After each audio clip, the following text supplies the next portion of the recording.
Hey guys, Sean here. Welcome to the F1 Word Live and to some race reaction for the 2016 Brazilian Grand Prix. As I've just tweeted, I am often accused of living in the past, so let's do that tonight. Some reaction to Brazil. It was just streamed or just finished streaming over on the official F1 YouTube channel. That's why we're doing it. I'm not having some kind of meltdown, although I'm heading that way.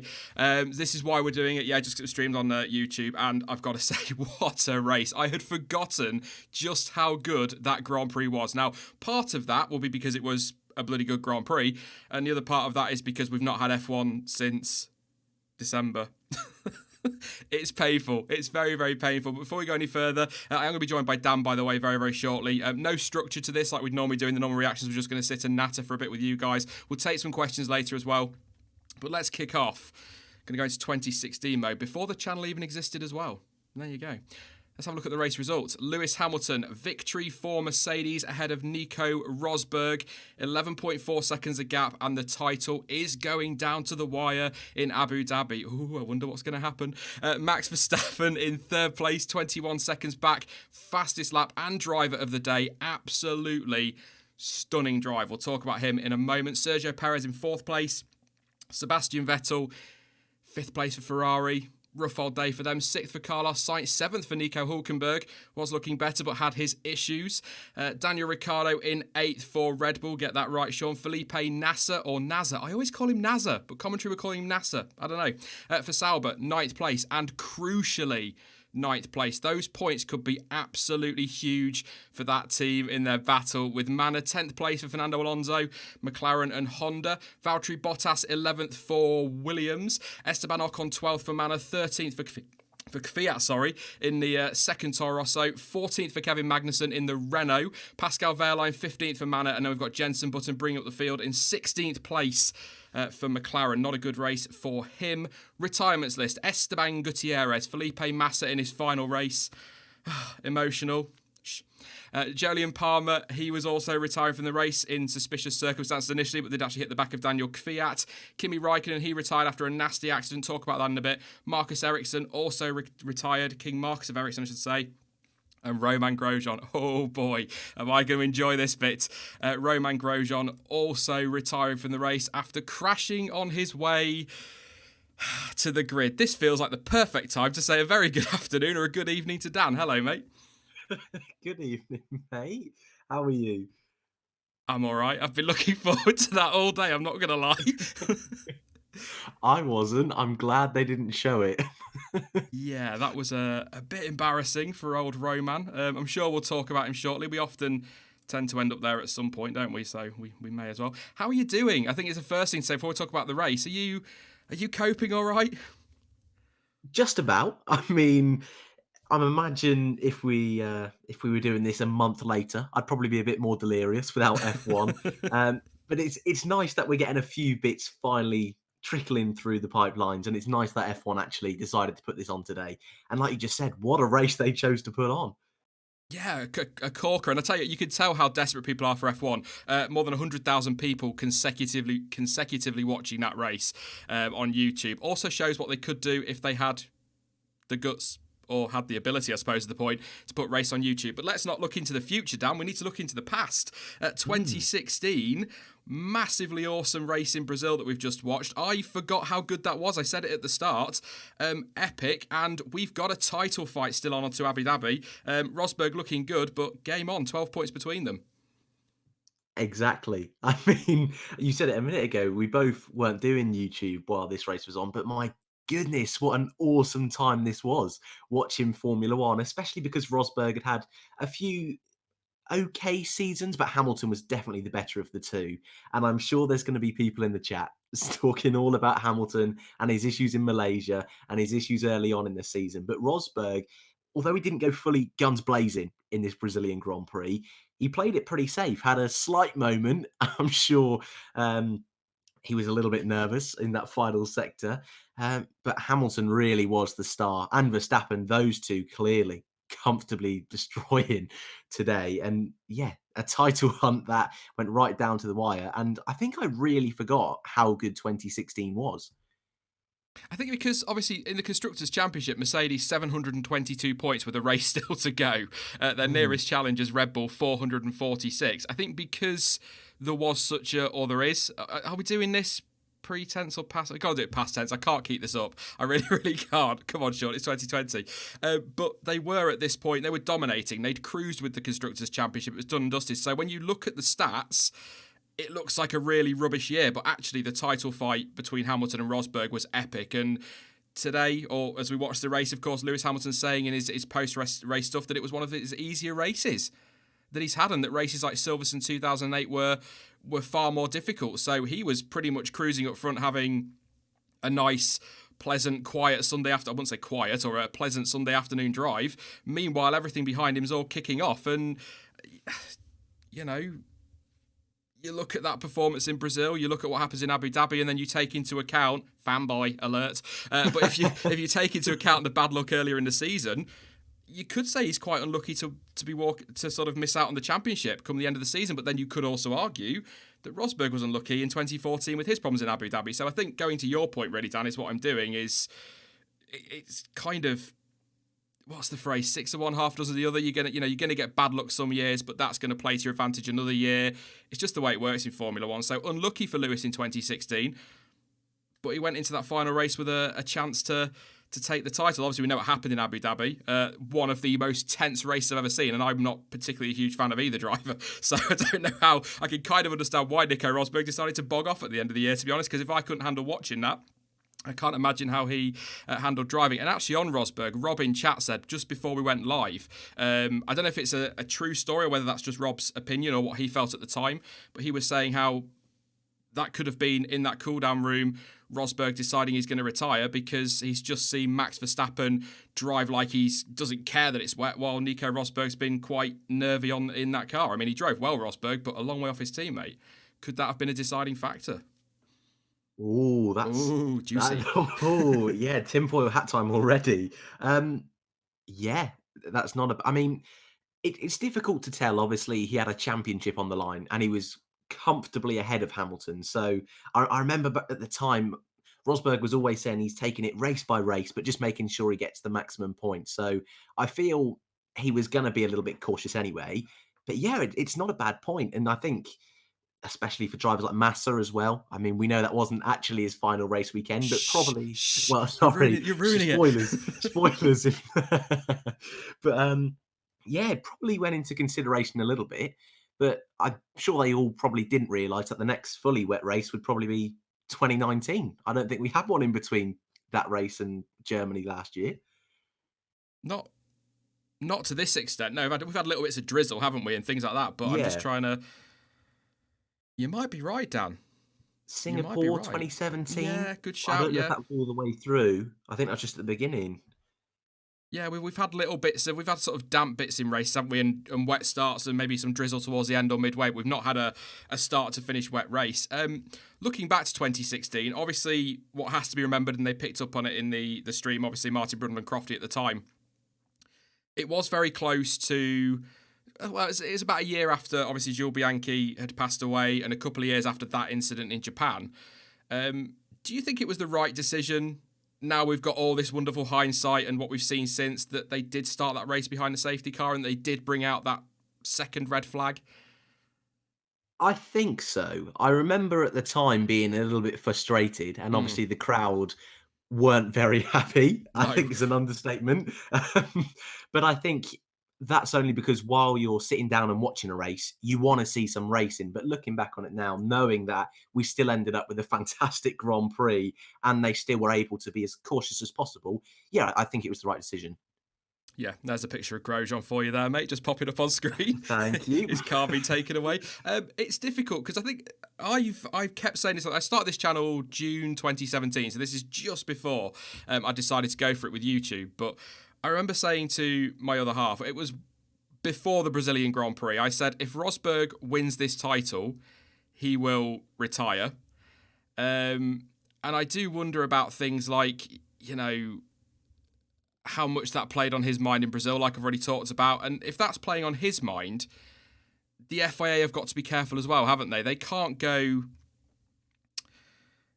they can't go taking the risks that they took in 2014. Again, as was pointed out by Ted Kravitz in commentary, completely different situation and circumstances. The race was different time of the day. It wasn't anywhere near as wet as it was in Japan, but they had to be careful, and apparently legal action as well was still hanging over the heads of the FIA. So the last thing they needed was another horrible accident. So I've always maintained this would be the year that Rosberg retire, and I've always maintained that a phone call came through from the very top of the FIA to stop this race. Honestly, I think whilst if the legal action thing is true, if that's still was still hanging over them at the time, they couldn't go taking that risk with drivers and fans' safety at all.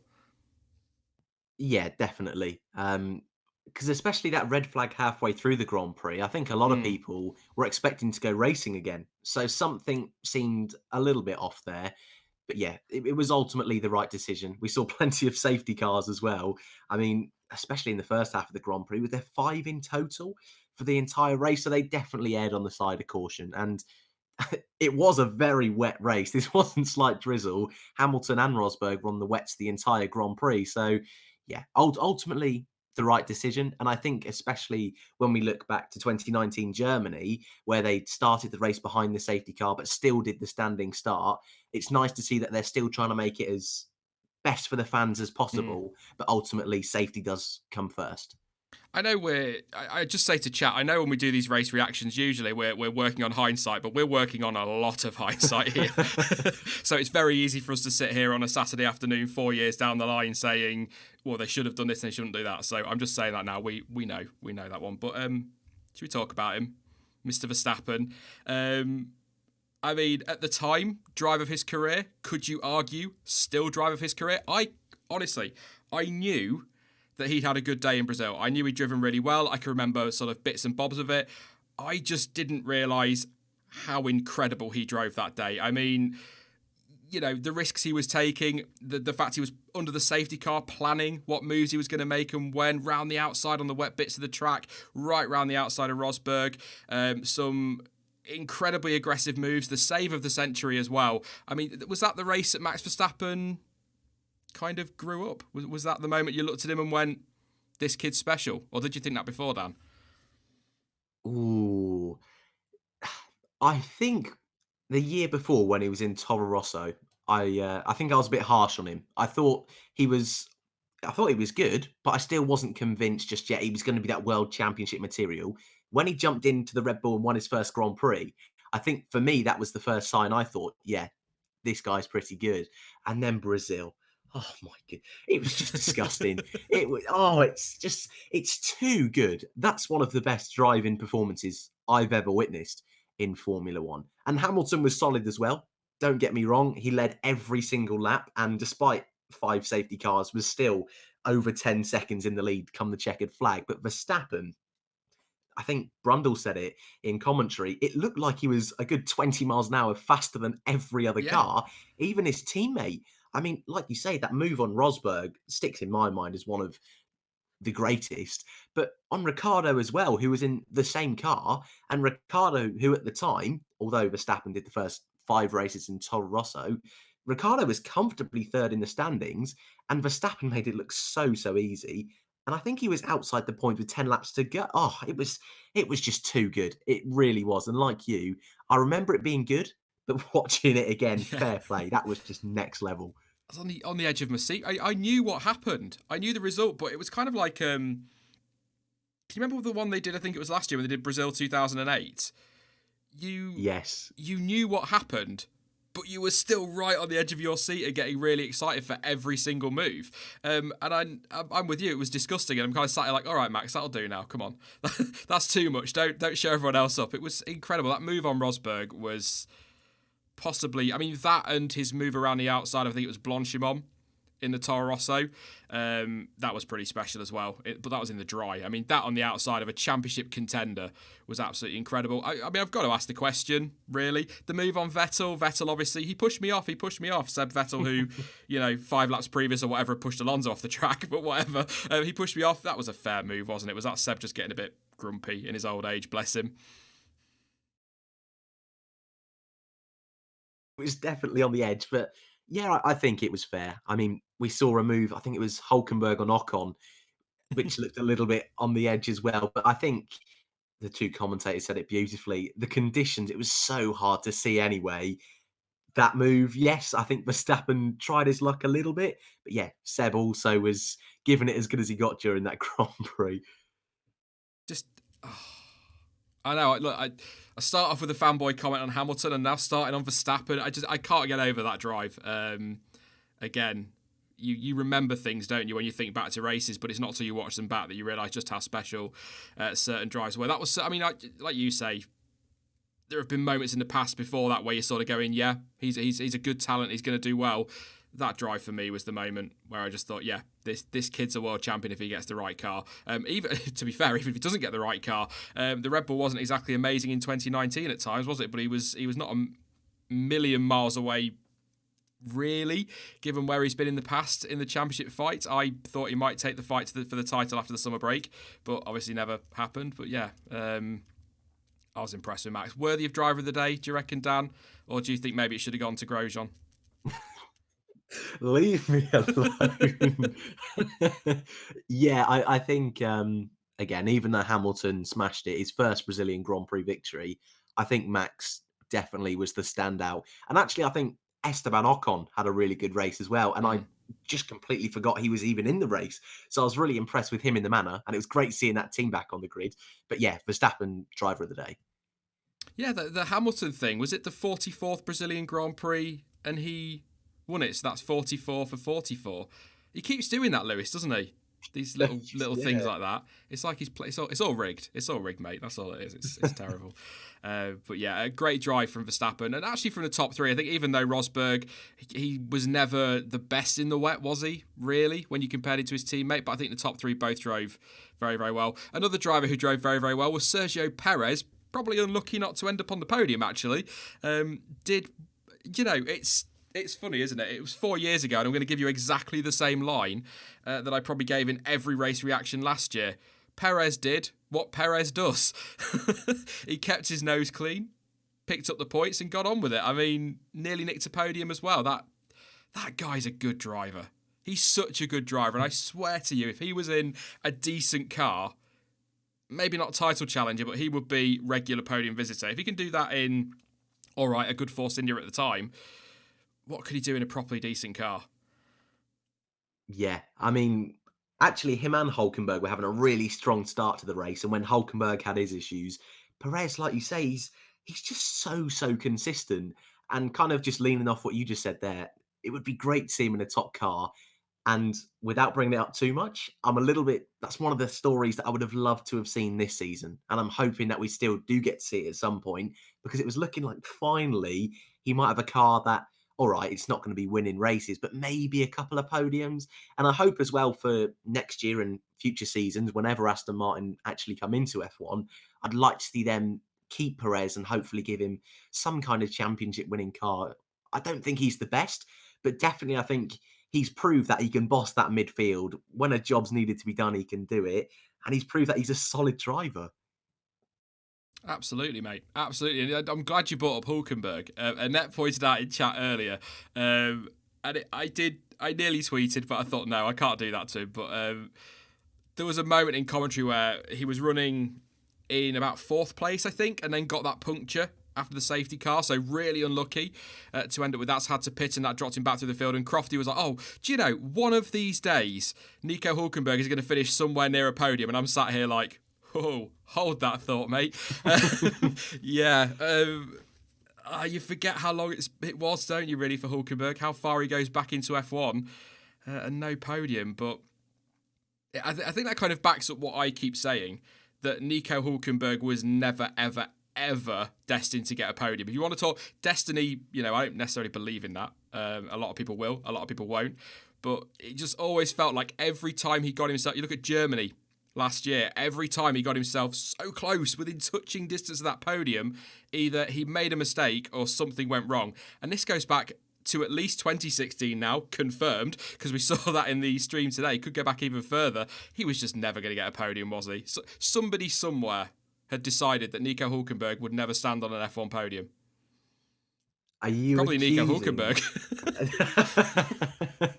You're not wrong. Are you accusing the FIA of fixing the races? Ridiculous. There's still time.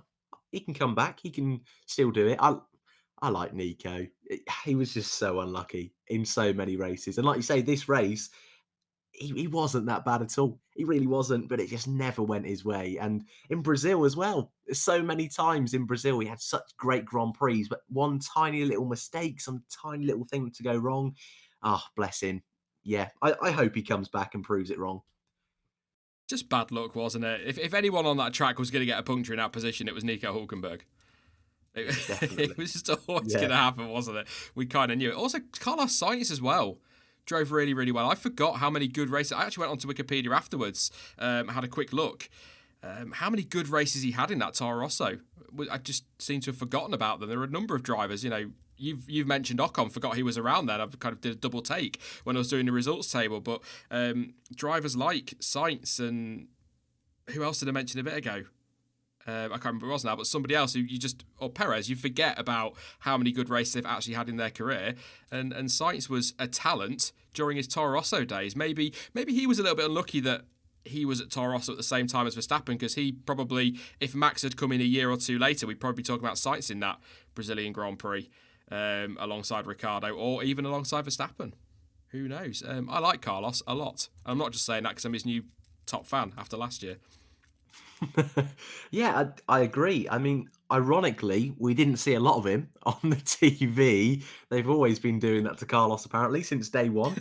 But yeah, I, he was really strong at Toro Rosso. I was, like I said a minute ago, when I saw him up against Verstappen, I think that's why initially I was cautious with how good Verstappen was, because I really rated Carlos Sainz as well.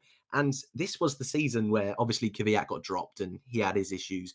But Sainz really was the better of the two out of him and Kvyat for the rest of that season, and 2017 comfortably was the best. So yeah, the fact that he got his move to Renault and didn't work out, McLaren, being sensible, looked at his previous results and races like today, difficult conditions, like we saw actually last year in Germany. He didn't do too bad in the end.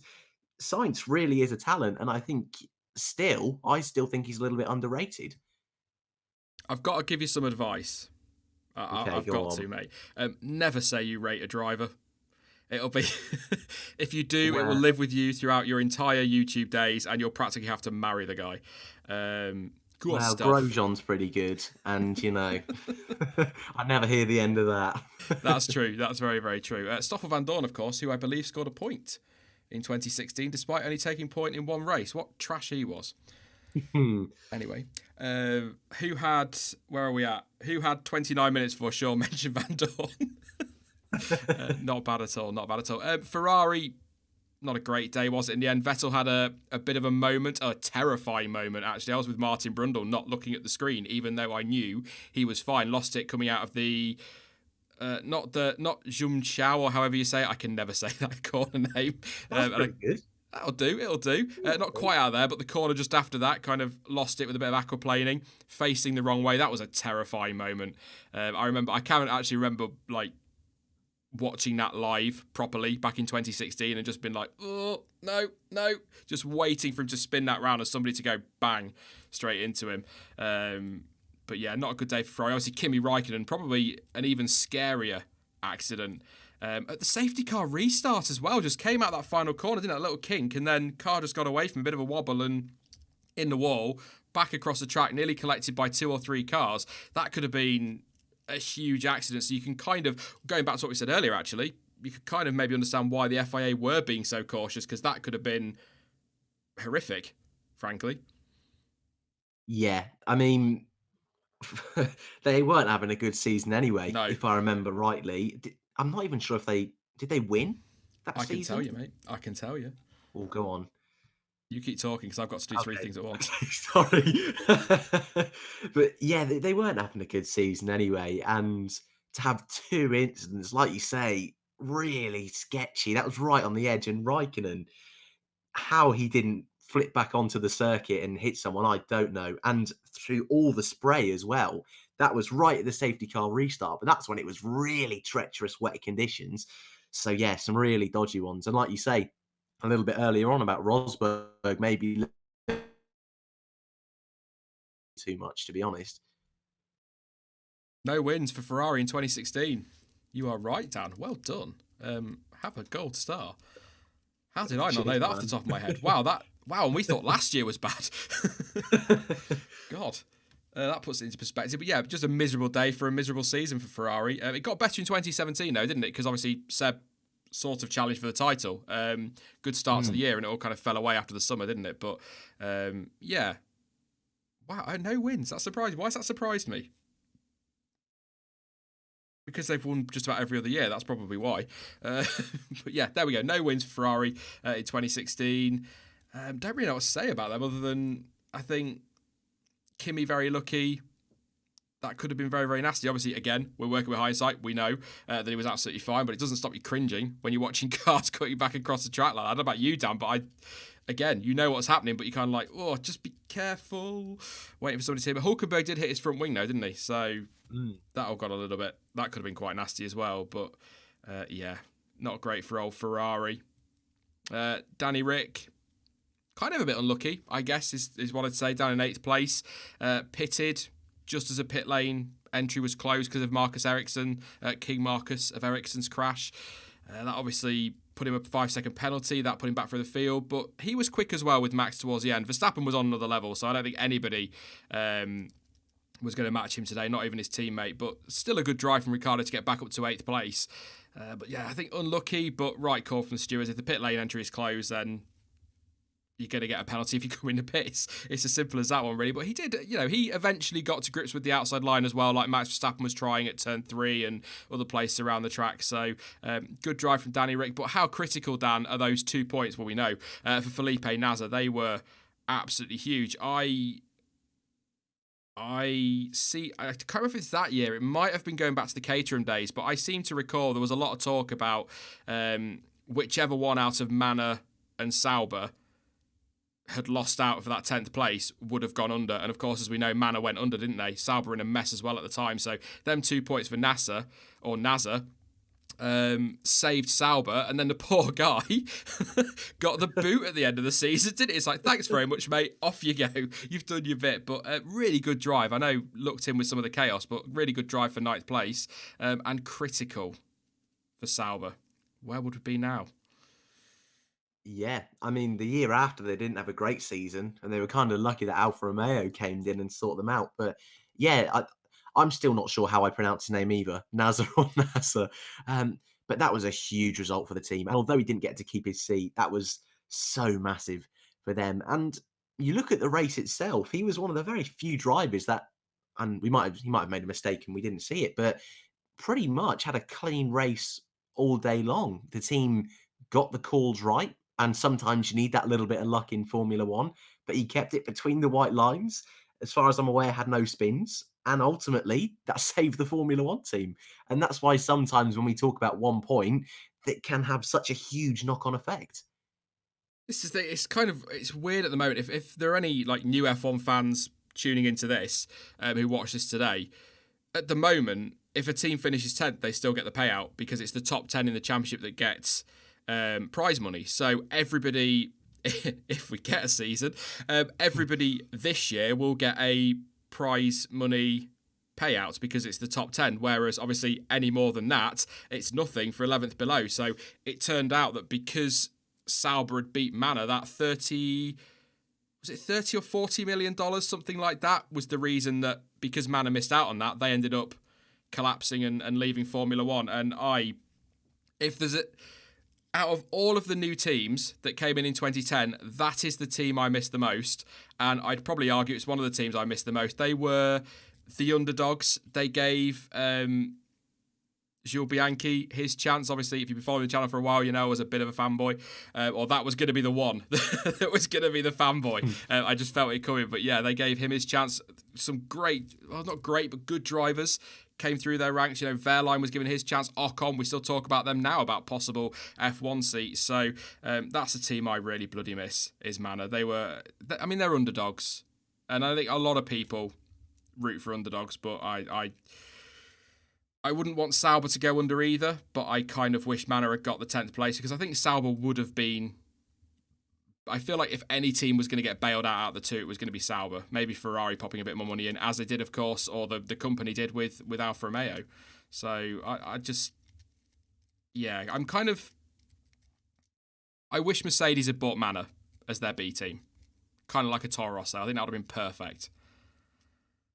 Yeah, and there was so much talk of it at the time, wasn't there? And I think a lot of people really wanted them to. And the fact that they had Verline and Ocon for that second half of the Mm. season, I felt a lot of Good people thought, lineup. oh, maybe there's a chance.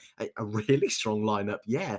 And the fact that they scored, I was going to say multiple points finishes that season, but I think it was just One. the one in Spain. Yeah, with Verline. But yeah, like you said, it would have been nice to just see them finally get that win and finish ninth and just hold on for one more season because, like you said, they were a bit of an underdog. And even in today's race, I knew they weren't scoring points, but I was still thinking, oh, come on, Ocon, just hold them off for one more lap. And yeah, it's a team that they didn't have a big budget, they didn't have the best cars, but they always gave it a go. And you know what? If we had one more team on the grid now, a little bit like you, I wouldn't mind if it was Manor. Actually, do you know, I'm just going to go back through their Wikipedia page where I talk about Manor. They weren't around very long, bless them. Well, actually, no, Manor weren't allowed. They were allowed one season, weren't they? Because they were Yeah. Marussia and then became, well, they were Virgin. Was it Virgin, Marussia, and then Manor? I So they think so, picked up yeah. one season as Manor. There, 1 point, one season, 1 point as Manor. I think they scored. I'm just having a look now because it's just genuinely intrigued me about sort of underachievers and whatnot. They didn't score in 2015. We know they scored in 2014 with Bianchi's points in Monaco. So they did pick up the odd points. They were kind of like this generation's Minardi, weren't they? If that makes sense. Yeah, I know what you mean, and now Williams, sadly. Yeah. Oh, bless them. Bless them. We'll talk about modern day F1 shortly. I will take some of your questions because I'm sure there's plenty.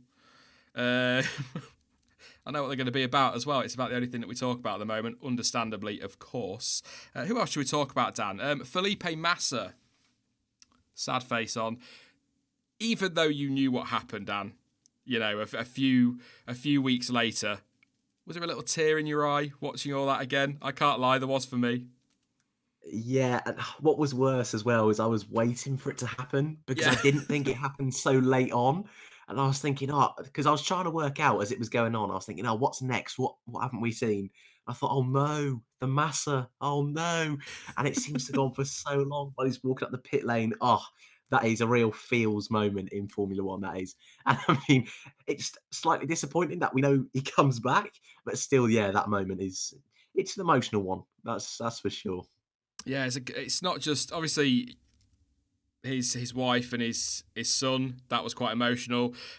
Seeing him come down the pit lane was emotional. But it's the guard of honour he got from teams as well on the way down, and you're just like, as somebody said in chat, who's chopping onions? Who's chopping onions?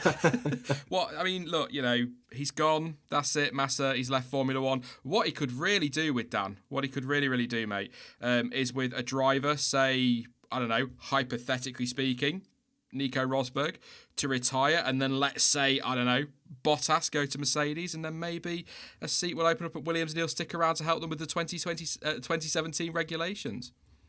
Maybe. That's what he needs. Of Food course, for that's exactly thought. what happens. Yeah. I still miss Felipe. I know he's in Formula E, so I still get my Felipe Massa fix. But he's not the same Massa he was in Formula One, that's for sure. So, yeah, very emotional scenes. But obviously, it does take a little bit of the edge off it when you know that you can't, oh, shut up, Felipe, you're back next year. Do you know what I mean? What are you crying about? Yeah, but he was needed for Williams, wasn't he, in 2017 with Lancey Boy Stroll coming in and Bottas off. That was like, could you imagine Stroll and Sirotkin in 2017 trying to get to grips with new cars and steer Williams in the right direction? They needed that experience, so I'm bloody glad he stuck around, to be honest. I mean, Stroll did get that podium, He you know, did. just He saying. did. Although, to be fair, in that race, I think Massa was the lead in one of the two and did break down. But yeah, that team already was on a slight downwards path after 14 and 15. So yeah, if you think without Massa as well, all that inexperience really would have hurt them even up to this season. It's only now they're getting slightly better. Mm. Well, we think. Yeah, we think. based on testing. I can't quite believe it's nearly the end of March and I'm still talking about testing because that's all we've had. I must say, I'm gonna say super quickly actually. I laugh and I joke, and I've got a video that I've worked on, an experimental video. I am going to put this disclaimer in there as well. If I ever sound like I'm being flippant or making light of the current situation, I'm not.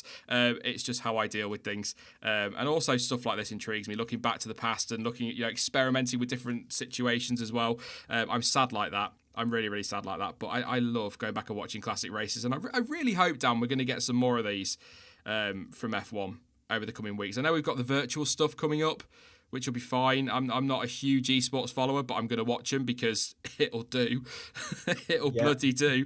But I hope we get some more classic races, even if just on, like they did today, on the Saturday before what would have been a race, to fill that qualifying void, if you like.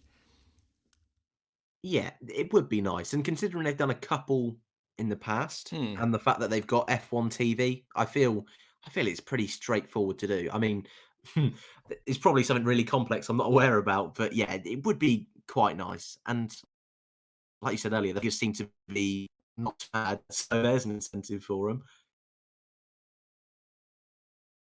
I was going to say something on Massa before we moved on. I say move on. I don't think there's an awful lot to talk about after that. Well, there's plenty to talk about, but we're not structuring this. We're just waffling for a bit, mate, because I need to talk to somebody about F1, basically. And I think there's a few people watching who are like, oh, it'll do. He's talking crap, but it'll do. Felipe, I just on Massa, I was going to say, I think what makes it so emotional with Felipe is because of the roller coaster he'd been on throughout his career. Obviously, he partnered Michael Schumacher, so he got to race with one of the best drivers of all time. He very nearly won the World Championship in 2008. In fact, as people keep saying, he was world champion for like half a minute, if that, that big emotional moment, and then that anti-climax when he realised he's not gonna be world champion that year. Then he has his accident a year later, which was horrific. Very lucky to be alive, and then he comes back and he was never quite the same Felipe, but he came back into a situation where he was clear number 2 at Ferrari again, and he'd lost that opportunity to fight for the championship because Fernando Alonso was number 1 and Massa was number 2, and Fernando is faster than you, and all of that. And I think that's what makes it so emotional for Massa, is that he was another one of those nearly men, wasn't he? So close to a championship, and yeah, I can't help but wonder where he would have been without that accident in Hungary. Would he have bounced back and been able to challenge again in the future, or was that accident the moment that was kind of it for him in terms of a challenge? Because it's not just me, is it? Let me know in chat, and you as well, Dan. He wasn't the same Massa when he returned. Yeah, I mean, I never really noticed this until I looked into it a couple of weeks ago. I didn't realise that race in Brazil 2008 was his last ever victory. I mean, when I think about it logically, it makes sense, but I really thought, at least maybe in 2010 he might have had one, or 2009. But yeah, he really was, unfortunately, a different driver.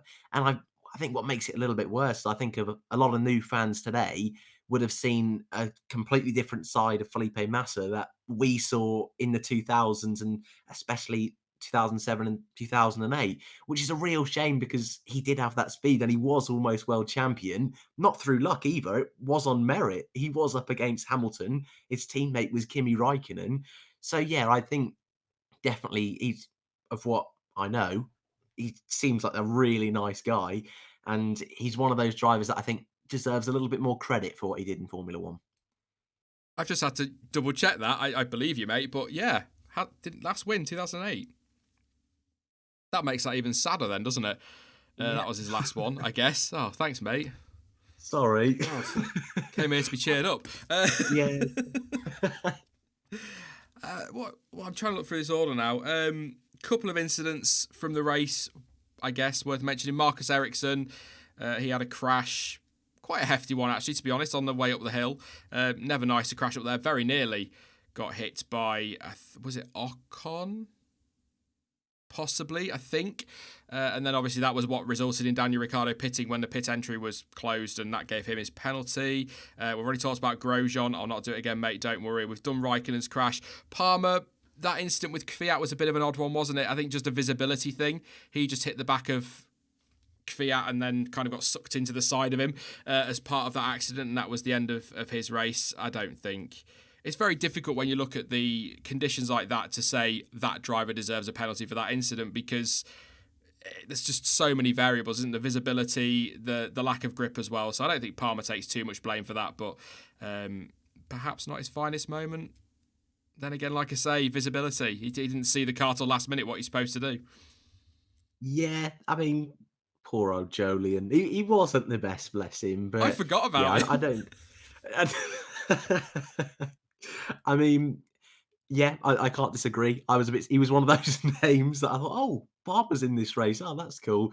But I think even from his own admission, 2 seasons, I think, was enough in Formula One. And he was okay against K-Mag, but yeah, not completely his fault this time, but it wasn't either a fantastic race for him. No, definitely not. Magnussen in a Renault as well. That caught me off guard. This was his penultimate race for Renault before he moved to Haas for 2017. Yeah. I would argue that, I mean, at the time, I thought that was a daft move, because I thought, well, why are you going to Haas? You're in a manufacturer car. But for the next couple of years, it was a pretty smart move, actually. I think the Haas was pretty competitive. It wasn't until last season it all started to really fall apart for him, was it? But it did deny us that possibility of Hulkenberg and Magnussen being partnered. That's what I was on about last silly season, Dan. I know I wind you up about him. I don't have a big issue with Grosjean at all, so nothing against him. But I really wanted Magnussen and Hulkenberg together in that car. Not in the same car, or that would be a laugh. But in that team, that would have been spicy, as you would put it, Dan. I quite fancy that. Yeah, that would have been great. It really would. As much as it pains me to say, it would be great to see them in a team together.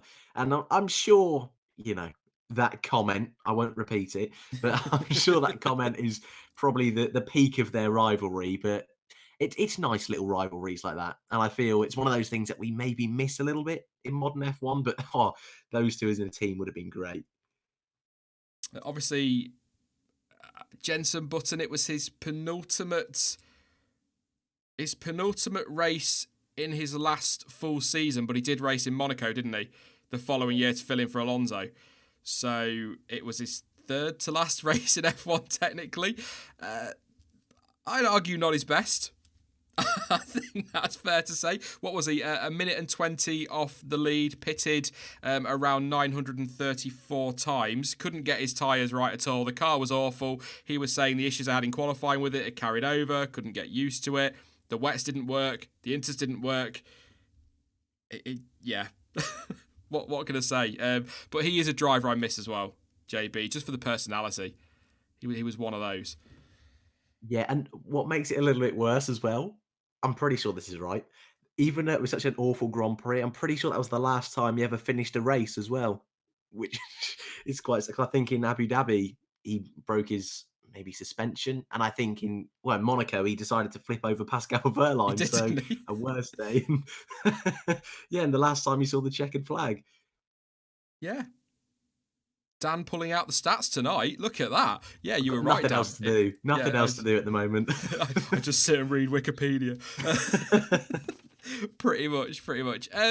Anybody you want to talk about, Dan? I'll throw that back at you, mate, that I've not mentioned in this complete and total waffle random stream.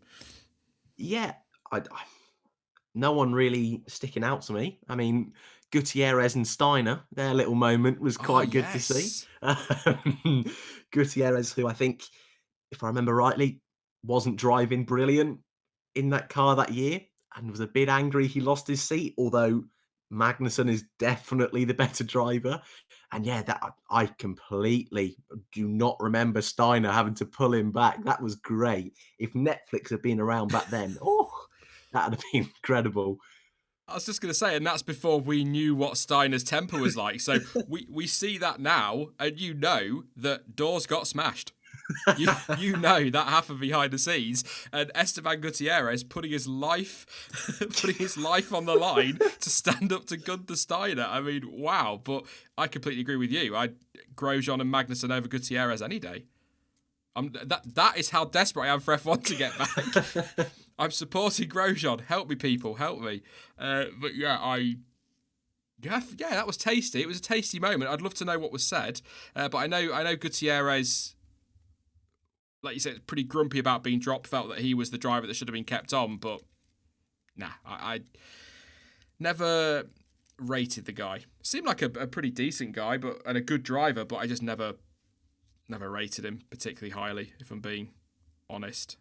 I've got to have like 6 angry Gutierrez fans in the comments now, aren't I, of this this stream? But yeah, never a big fan of his. So I'll just have a quick look through the field. Alonso, 10th place, but a point for McLaren Honda, which was a relatively big deal back in them days. They did finish 6th actually that year. So that was, of course, that was the year that they'd had a terrible 2015. They got it right in 2016 and then went, hey, we've got this right.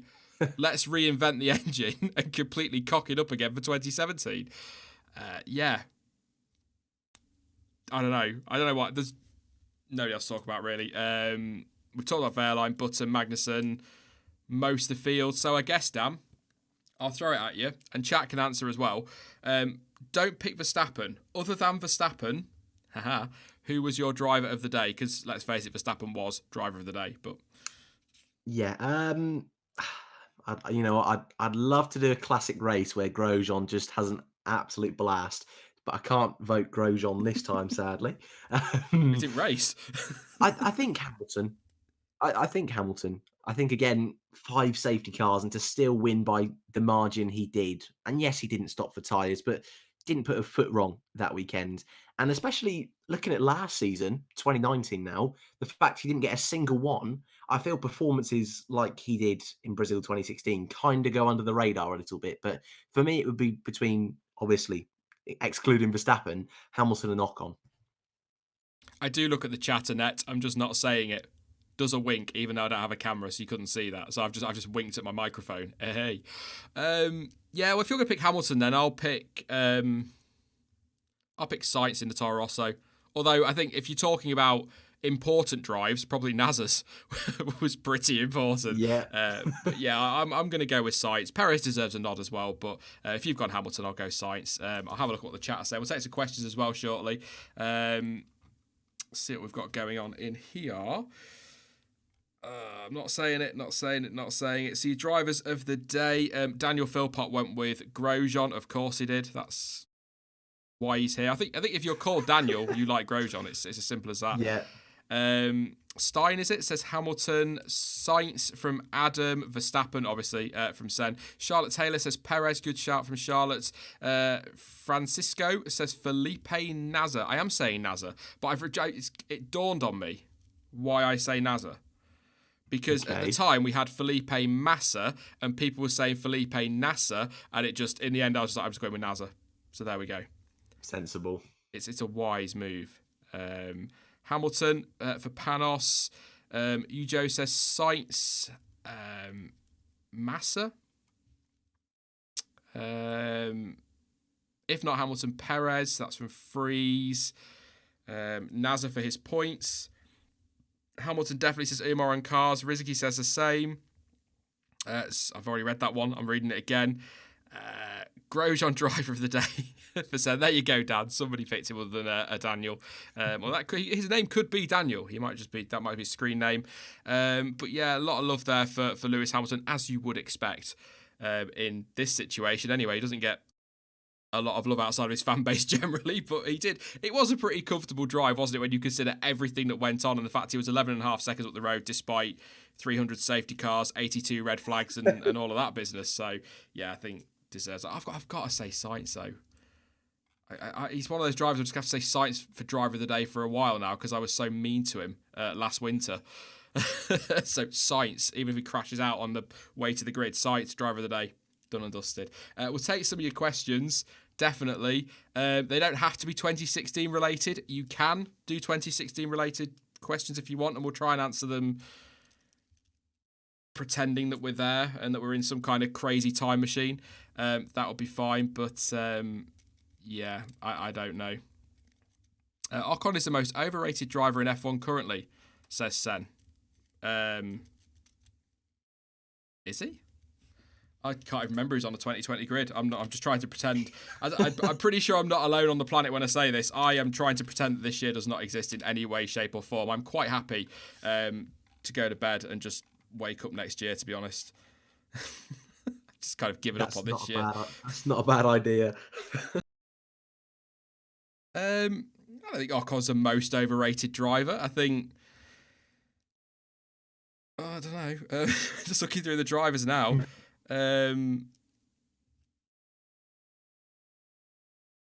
Raikkonen, Giovinazzi, no. Gasly and Kvyat, no. Vettel and Leclerc. Leclerc again, overhyped, not overrated. Grosjean, Magnussen, no. Norris, Sainz. Hamilton, Bottas, no. Perez, Stroll. He might be. Not in a negative way, just I don't think anybody else is particularly overrated. But I like Ocon. I think he's a very good driver. If I'm being, I don't know what you think, Dan. I wouldn't say over. I don't think he's overrated, but to answer that point, I don't think he's overrated, but out of everybody else on the grid, he probably is the most, if that makes any bloody sense whatsoever. I think some people definitely, like you said, I think some people really think Ocon is championship material. And I haven't seen enough just yet. But I mean, he's only done 2 full seasons and he had quite an intense rivalry with his teammate. So I was kind of looking forward to this year to see where I really put him in terms of ability, especially up against Ricciardo. I think that's a really good benchmark for him to have. Most overrated? Do I shoot? I'm going to shoot myself, I'm afraid. I think, sorry, everyone. I think Albon is slightly overrated at the moment. And I think he's got potential. I'm going to have to try and cover myself here. I think he's got potential, but I think he had half a season last year without a podium.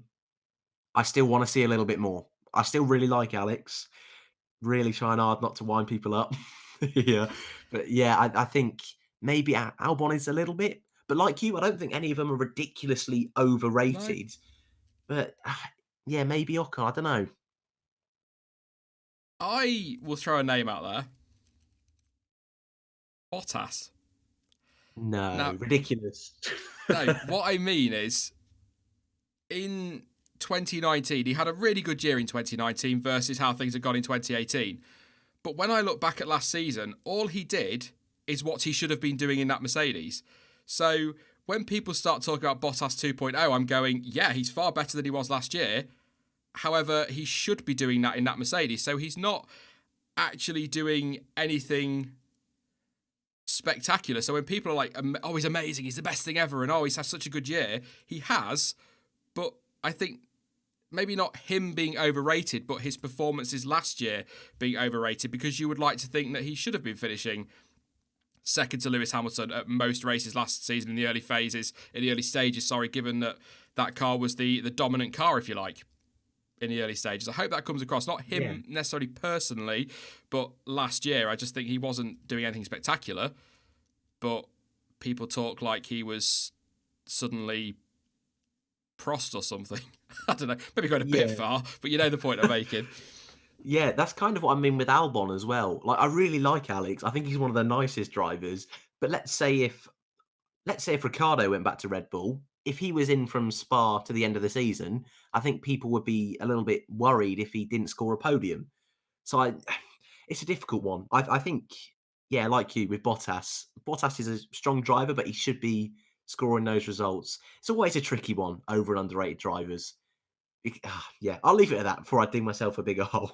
It's all subjective as well, though, isn't it? Like, you might say to someone, you overrate that driver, but to that person, it's like, well, no. And they could probably lay out great reasons why they rate that driver so highly. For example, their incredible junior career, where they basically won everything, and that had they come into Formula One and not been alongside Fernando Alonso in a crap McLaren, they probably would have performed a lot better.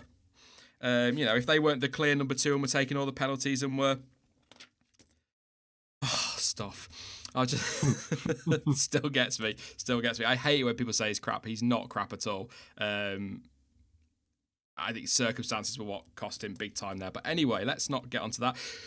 Panos says, do you believe that the racing will improve with the new 2017 regulations?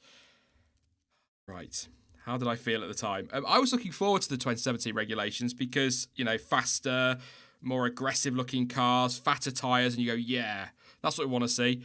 But I think we all kind of suspected, given that at the time, all the professionals, all the experts, all the engineers were saying, look, they're going to have too much downforce, the racing's going to suffer. So I think I kind of expected it to suffer. Didn't expect it to suffer quite as much as it did. But that being said, I thought 2017 was actually an all right season. I know it tailed off towards the end of the year when the Ferrari challenge kind of fell away, but it wasn't a bad season considering all the naysayers going into it. But I wasn't excited for it in the same way that I was for what is now 2022. Yeah, I agree, especially because it wasn't hyped up as a huge No. regulation change like 2022 now is. I mean, we knew obviously it was going to be quite a big change and cars were going to look quite dramatically different. And we didn't have Halo then, did we? That was 2018, No. right? Uh, Yeah, I'm not sure. what I about the think it was Halo? 2018 Halo. 2018 we got the Halo, yeah.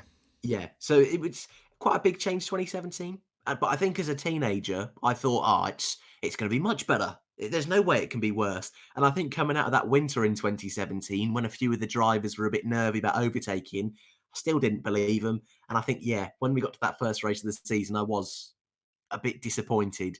And I think 2022 is really going to be the big change around now to try and fix the damage that was done in 2017. DJ, is it Opdam? Says it's my birthday, Home Alone. Sorry, mate. For what it's worth, happy birthday. I hope you've made the best of it, the best you can. My birthday on Tuesday, 21 again. Shut up, Dan. Don't laugh. I can hear you.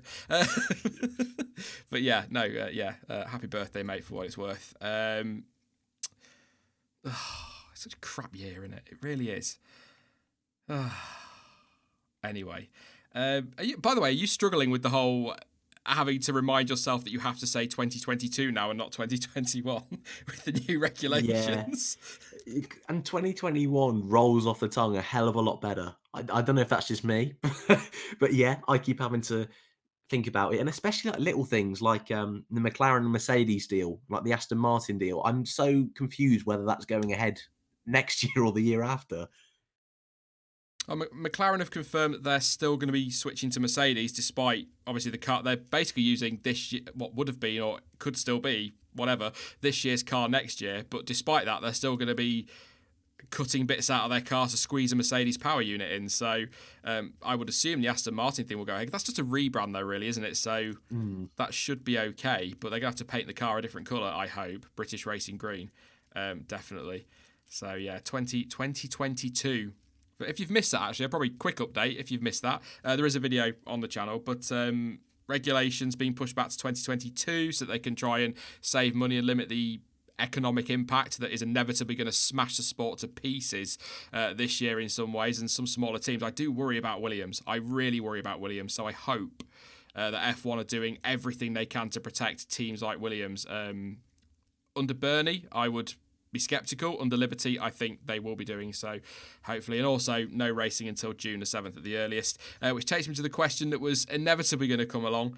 So I'm going to ask it because then we've kind of done it, haven't we? Kieran Cousins said, should F1 cancel the season? Not right now is my answer to that. I think we need to just, as sceptical as I am about when people seem to think this season will get going, I think cancelling it now would be a bit silly.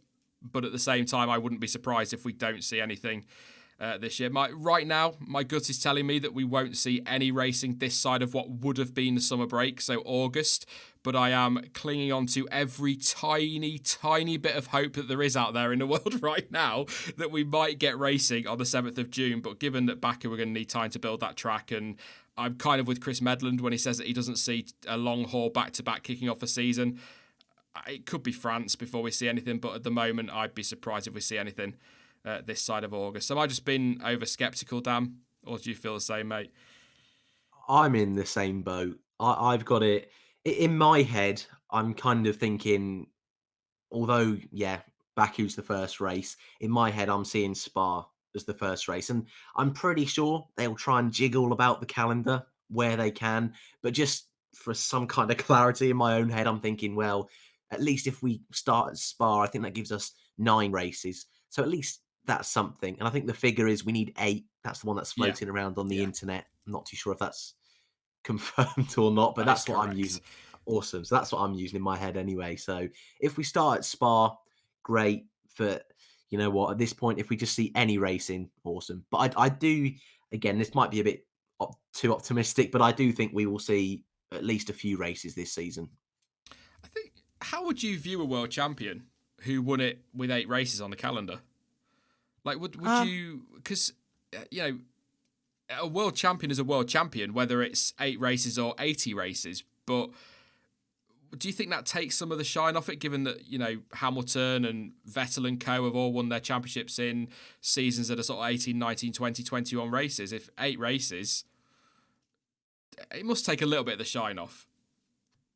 A little, not too much for me. I mean, again, I'm not 100% sure on the stats here, but I mean, obviously back in the 50s and even up to the 90s, there wasn't anywhere near 20 races. So obviously it depends how many they do. But if they do 8, maybe a little bit. I think 20 years down the line, we probably won't think of it as a lesser championship. But I think maybe for a couple of seasons, people might see it as a bit of a dud season.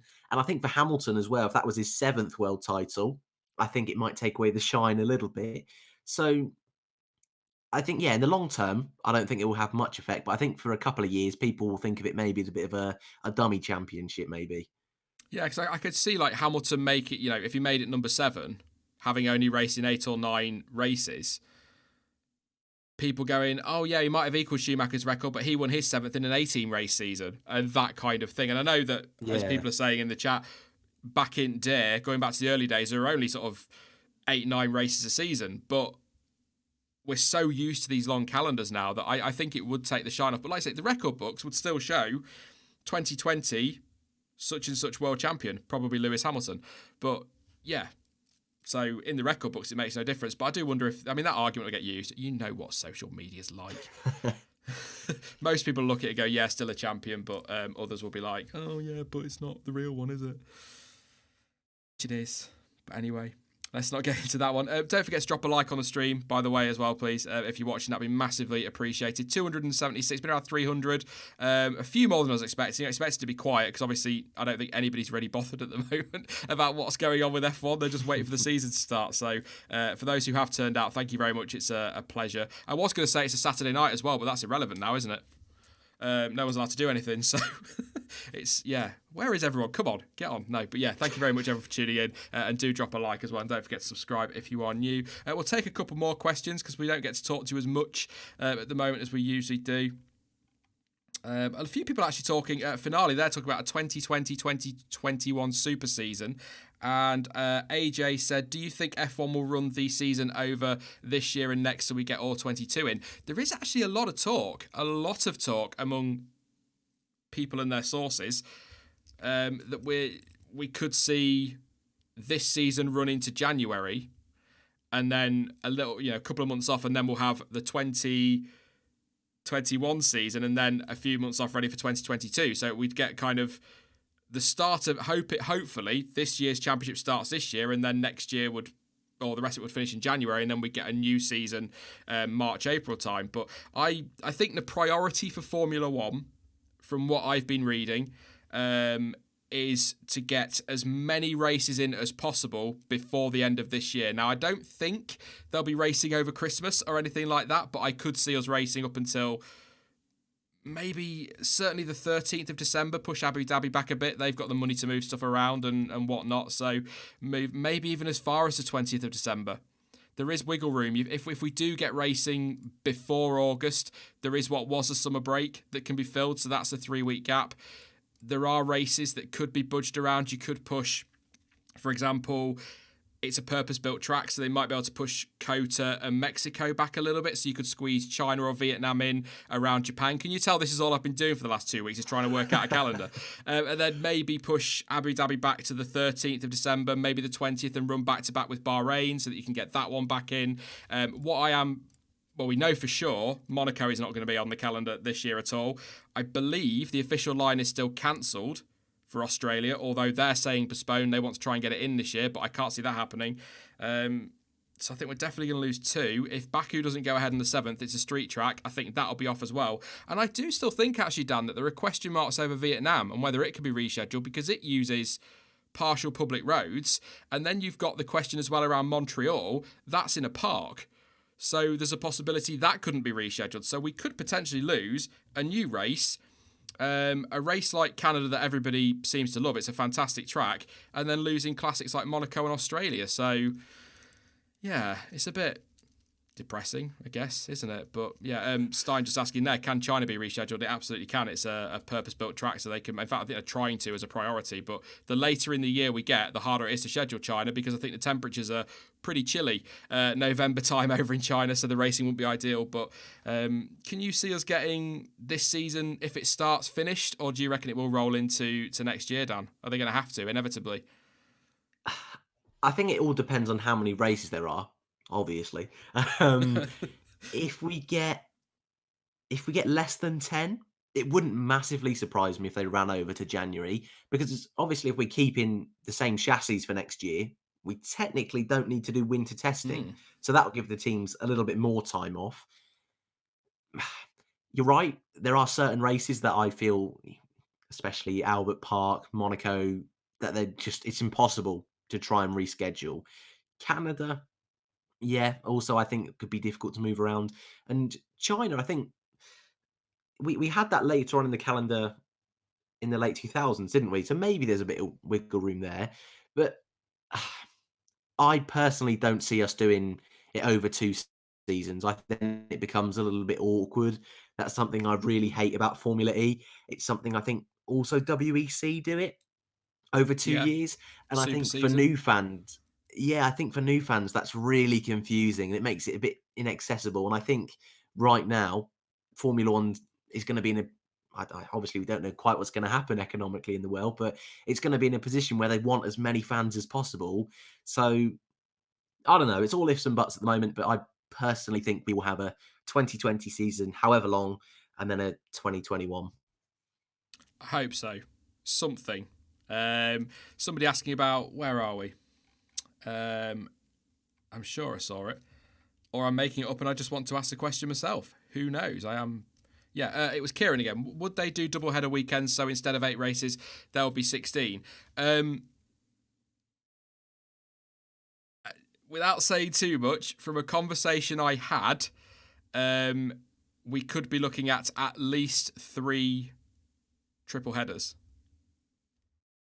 Ooh, sounds good. Yeah, not so much for teams, but then they're probably True. like, just a race every week. We're so bored without it. So 3. But when I went to try and work out my calendar, every time I did it, there was at least 2 triple headers in there. So I think we will be looking at 3, to be honest. So at least. I don't think we'll see a race every week. I don't think logistically they can. I think it'd be difficult. But I am fully expecting. The calendar at the moment would be starting Baku, ending Abu Dhabi. If we go any later than that, I fully expect that we are going to see a completely different calendar. Not just slotting races in, but I think the dates are all going to move around. I think you'll find that the likes of Abu Dhabi and Bahrain will be booked together. If they can get Canada in, they'll try and fit it in somehow. I know weather's an issue, but somehow with the likes of the USA and Mexico and Brazil, I think they are going to try and block everything together. Or that's what I hope. It would make sense logistically to get as many in as possible, but I think that's the other thing with pushing back 2021 is that because they don't have to develop these cars now, in theory, they can just go mad and get as many races in. And like you say, no preseason testing necessarily needed. They might do a shortened version, maybe 4 days in 1 week or something, just so they've got something to run the cars and shake them down and whatnot. But then they can go straight into next year without any major rule change or any changes at all. They're definitely using the same chassis. A number of other things have been frozen, and I think they're talking about freezing a lot more as well. So, but April saying there, get rid of at least one free practice session. I think the 2-day weekends thing from Ross Brawn makes complete sense. My idea was a couple of hours of practice on a Saturday morning, qualifying Saturday afternoon, race Sunday, on to the next one. Don't get there till Friday. They've got that gap. I think that would work really well if they have to do triple headers and that, but that's all speculation, of course, so I don't know. I think the short answer really is just as soon as they can. Please. Yeah. I know there are bigger and more important things going on in the world right now, but my God, we need something to make us smile. Just to take our minds off it all for a couple of hours on a Sunday. So as soon as they can get racing, hopefully they will. And I think they will. I think as soon as the World Health Organization and local authorities say, yep, go for it, no problems, F1 will be racing within minutes. That might be a bit much, but they'll be quick to it. They will be quick to it. So I'm confident we'll get a season, Dan. I am. Yeah, same. And also, I mean, I imagine we I have a funny feeling the first couple of races might be behind closed doors, like they Mm. were potentially looking at for Bahrain. But I think we're all at a stage already where that's fine. I'll do. That is totally fine. Anything that is awesome. Definitely. Definitely. Some virtual races coming up. Are you watching them, Dan? The esports ones? I will. It's not something I've ever really looked into. I'm not a big esports guy, but it's definitely so. I'm glad Formula One are do it. It's keeping me ticking over at the moment, and they're doing it quite well. To be fair to them, so yeah, I'm definitely giving them a go at the moment. Yeah. Yeah, I'm going to watch them. I won't be covering them on the channel, by the way, before anybody asks or anything like that. But I will be watching them. It's just something, isn't it? It'll do. As simple as that, it'll do. But like I say, I'm really hopeful we're going to see some more classic races shown, and we can do. I won't be doing streams like this for all of them, but for odd ones, I'll do them for just so we can keep something going on the channel. But yeah, it's all right. It's all right.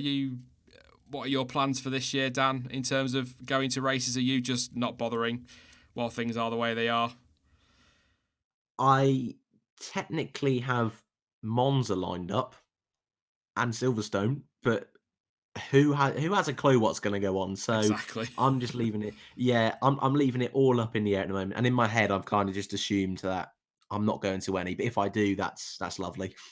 Yeah, I like that. I'm that kind of person. I always prepare on everything. I'm not even kidding. Like even getting out of bed on a morning, I always prepare for the worst, and then when the best happens, it's an absolute bonus. But I've already decided I'm not doing Silverstone or anything this year because I honestly, it sounds really crap as an excuse, but I can't be bothered to have to argue to try and get a refund. With a circuit Yeah, that struggle for money as it is, I'm just not going to bother this year. Calling everything off and start again next year. Yeah. that's sensible. And on that Yeah. really cheery note, look, I know I'm not the only one that feels like that at the minute, but yeah. Overall, Dan, let's wrap this up. 2016 Brazilian Grand Prix, absolute belter, wasn't it? Like we said earlier, we knew it was good, but I never remember it being that good. Yeah, very spicy Grand Prix. More races, please, F1. We need it, and hopefully they do one with a Grosjean podium next time. Yes, he's had 10. Correct. Very Oh, good. wicked. Very good. The same as Charles Leclerc, just so you know, everyone. There you go. Just There so. you go. Grosjean as good as Charles Leclerc in terms of career podiums. But yeah, hopefully. I mean, what race would you want to see then? Grosjean podium super quickly. Spa 2015. Love that race. Yeah, 100%. Love that. Awesome race, that one. awesome. We'll tweet F1 later. Everyone tweet F1 and say Belgium 2015 for the next one. Yeah, definitely. But thank you very much, Dan. I know it was a bit random. We only decided last night, didn't we, to do this one? So I know it was a little bit random, but I think everybody just needs to waffle about F1 every now and again. But it was fun to sort of reminisce about a really good race and also answer a couple of questions and just chill for an F1 word hour. Just about an hour. But yeah, thanks for having me, dude. Yeah, I think for a lot of us, it's brought our F1 fever back a little bit and our smile back a little bit. So thanks, buddy. Definitely logging on to F1 TV later to watch some more. Maybe not today, actually. Maybe tomorrow. But yeah, thank you very much, mate. And I'm sure I'll talk to you again soon. Cheers, man. Thanks for coming, chat. See you all later. Awesome stuff. Thank you to Dan. Thank you to you guys as well for coming out. Like I say, don't forget before you disappear to drop a like on the stream. That'd be massively appreciated. Obviously, tricky at the moment content-wise, but there's still stuff coming up. I've got a video going out next week, which is my big experimental one. So yeah, that's going to be out later this week. And then yeah, that's pretty much it. Schedule-wise, I'm looking at minimum 2 a week, maybe aim for 3, but I'll try and make sure I do a news roundup for you as well regularly to keep you updated with what's going on. But yeah, just a nice chilled stream. Thank you very much for coming along. I will be back, like I say, later this week with that other video, but in the meantime, don't forget you can follow me over on social media, and all of the links you need for that are in the description down below. But as ever, thank you for watching, and I'll catch you all in the next one. Bye-bye.